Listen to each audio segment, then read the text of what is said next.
CG TET 2026 का आयोजन 1 फरवरी को किया गया था, जिसका मॉडल उत्तर जारी हुआ। जब पेपर हुआ तो पेपर बहुत ही लेंदी पूछा गया था, जिससे कि युवाओं में बोनस अंक देने की मांग, नॉर्मलाइजेशन की मांग, आरक्षण के आधार पर अलग अलग जो है पात्रता को कम करने की मांग लगातार की जा रही थी। आज हम इस वीडियो में टेट से ही जुड़ी महत्वपूर्ण प्रश्नों पर चर्चा करेंगे। साथ ही नए हैं चैनल से जुड़ेंगे, चैनल को सब्सक्राइब करेंगे। सबसे पहले जो लोगों के जहन में आता है और वो है बोनस को लेकर, क्या सीजी टेट में बोनस अंक मिलेगा? तो साथियों मैं आपको बता दूं, सीजी टेट की परीक्षा कंडक्ट कराता है सीजी व्यापम, और सीजी व्यापम में बोनस का कोई भी प्रावधान नहीं है। इसलिए सीजी टेट की परीक्षा में किसी भी तरह से बोनस अंक नहीं दिया जाएगा। यहाँ पर लोग ये सोच रहे हैं कि वो प्रश्न जो व्यापम ने गलत लिया है, या प्रश्न ही गलत है, या उनके उत्तर गलत लिए गए हैं, उन पर बोनस अंक दिया जाता है। लेकिन ऐसा नहीं होता है, क्योंकि बोनस अंक नहीं मिलता है। व्यापम के किसी भी एग्जाम में बोनस अंक का प्रावधान नहीं है। अगर मान लो कोई प्रश्न का उत्तर गलत होता है, यहाँ पर मान लो 150 नंबर के प्रश्न पूछा गया, यदि 5 प्रश्न गलत प्रश्न पूछा गया तो जो आपकी पात्रता है वह 150 में न होकर 145 नंबर के आधार पर आपकी पात्रता निर्धारित की जाएगी। 145 के आधार पर आपका 60% या 50% निर्धारित की जाएगी। जो 5 प्रश्न गलत रहेंगे उन गलत प्रश्नों को हटा दिया जाता है।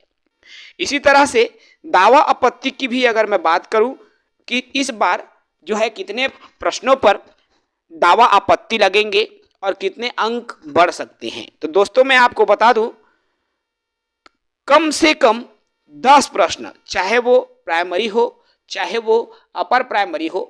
पेपर 2 की मैं बात करूं तो बाल विकास में 3 प्रश्न गलत हैं, अंग्रेजी में 1 प्रश्न, हिंदी में 1 प्रश्न, 5 प्रश्न तो ऐसे ही हो गए। और इसी तरह से पेपर 2 सामाजिक विज्ञान में 6 प्रश्न गलत हैं।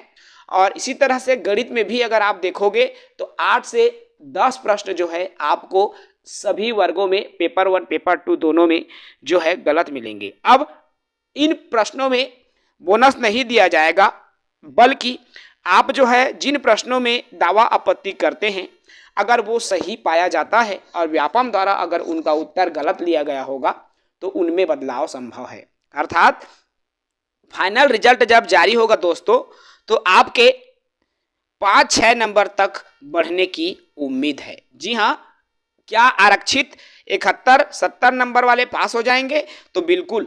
अगर उन प्रश्नों को जिस पर दावा आपत्ति लग रहा है, यदि आपने सही आंसर लिया है, व्यापम द्वारा यदि आंसर लिया गया है वो गलत है, आपने यदि सही आंसर लिया है, वही आंसर लिया है जो आप दावा आपत्ति में लगा रहे हैं, तो निसंदेह आपके 5 से 6 नंबर तक बढ़ने की उम्मीद है। और उन साथियों का जो आरक्षित कैटेगरी में आते हैं, जिनका 70-71 नंबर आ रहा है, वो आराम से पास हो जाएंगे।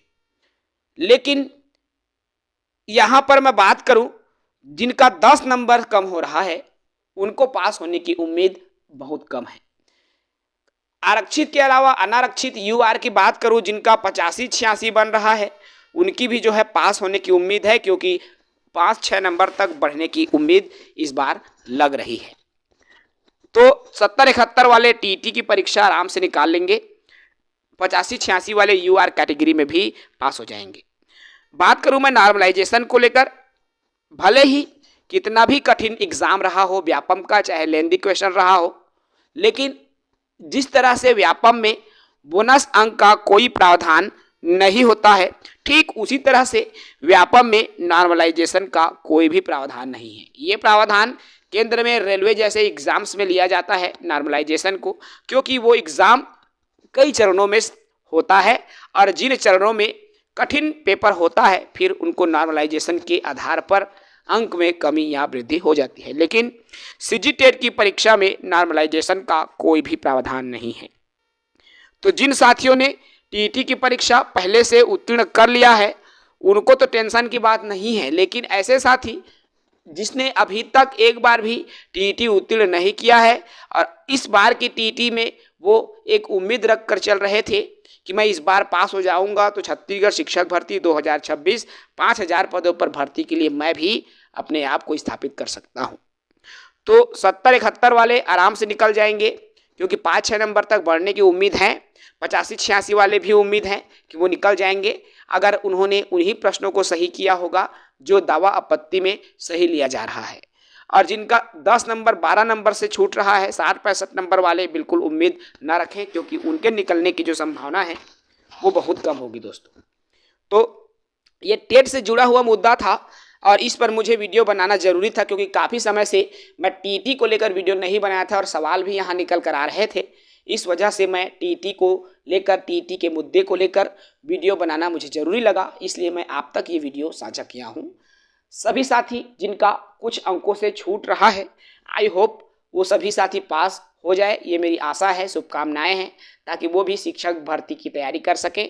जिन साथियों का 10 अंक है उनका भी अंक 10 अंक कम हो रहे हैं, वो हो जाए, ये उम्मीद मैं करता हूँ। चूँकि उम्मीद कम है, लेकिन हम एक प्रार्थना कर सकते हैं कि अगर 10 नंबर तक भी बढ़ जाता है तो आपकी उम्मीद, आपकी सफलता सही मायनों में सफलता बन जाएगी। फिलहाल इस वीडियो में इतना ही।